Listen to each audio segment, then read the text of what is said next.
কি জানো? হ্যাঁ হ্যাঁ হ্যাঁ, ও কোথায়? আমরা সোহাগ মামা দেখেন, ওর সাথে কিন্তু আমার অনেক ভাব হয়েছে, ওর সাথে কিন্তু আমার অনেক ভাব হয়েছে। ও কোথায়?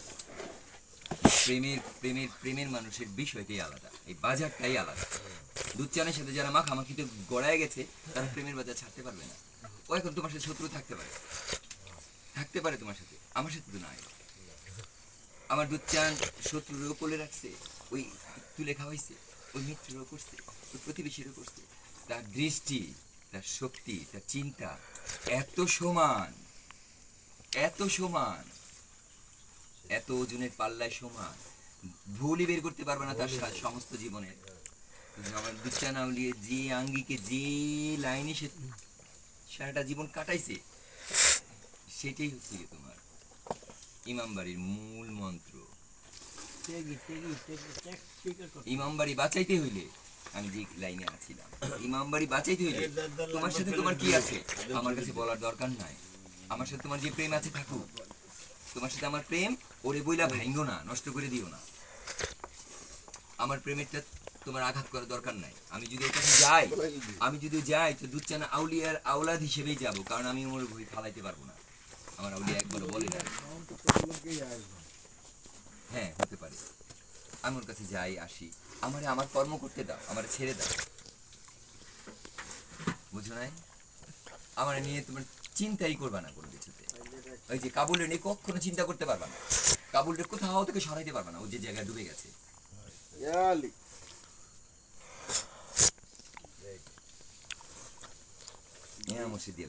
ওই জায়গাটা ওজন করো খালি, দেখো দুধ চা নাউলিয়ার দরবারের জন্য তুমি তার সন্তান। আমার মনে হচ্ছে 10টা লোক যদি পাইতাম না, কি পরিস্থিতি হইতো বাবা। অনেক কষ্ট সারা জীবনে আমি জানো না, আমি তোমার কইতে হয় না, তাও কই সোহাগ মামা, আমি লক্ষ টাকা ফোনে ভরছি, 400 মিনিট, 600 মিনিট, 800 মিনিট আমি ভরছি, ভরে ভরে কথা বলছি ভাইদের সাথে, ঘন্টার পর ঘন্টা। আমার ওই কথা অনেকের সাথে প্রেম হয়ে গেছে। আমার সাথে কথা না বলে ঘুমাইতে পারবে না, আছে এমন অনেক আছে। আমি ওই প্রেমের মানুষ। আমার পেছনে তোমরা যেমন ওজন করতে পারো, আমার এতটুকু যায়ও না, আসেও না। কেন? তোমাদের এই এলাকার 2টা সন্তান, এই শোনো না, তোমাদের এই এলাকার 2টা সন্তান দুধ চা নাউলিয়ার ইমামবাড়ির পাশেই বাড়ি ঘর গাড়ছিল, নাম না বলি বুঝে নাও, পাশের বাড়ি গাড়ছিল, ওই বড়ি টড়ি বিক্রি করতো, ওষুধ টষুধ কি এগুলো বিক্রি করতো, ঠিক আছে। ওইখানে আমার দুধ চা নাউলিয়ার গায়ে আগুন ধরাই দিছে, কথার আগুন। ওকে আমরা অনেক কিছু করতে বলার চেষ্টা করছি, দুধ চা না, যে যেমন কর্ম করবে ওটাই পাবে,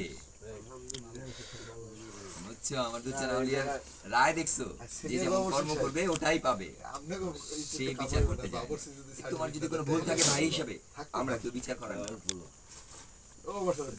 প্রেমের বাজারে দেখা যাক কি হয়।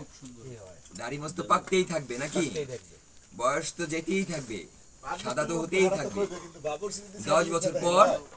10 বছর পর সোহাগ মামার সামনে দাঁড়াতে পারবে, কারণ আমি 10 বছর পরে তো এরকম থাকবো, আমি এই জায়গায় দাঁড়ায় থাকবো, আমার এই জায়গা থেকে তো কেউ সরাতে পারবে না, কোনো লাইন নেই। পাছে শুধু বদনাম করে গেলে 10 বছর পর তুমি আমার সামনে বসবে কি করে?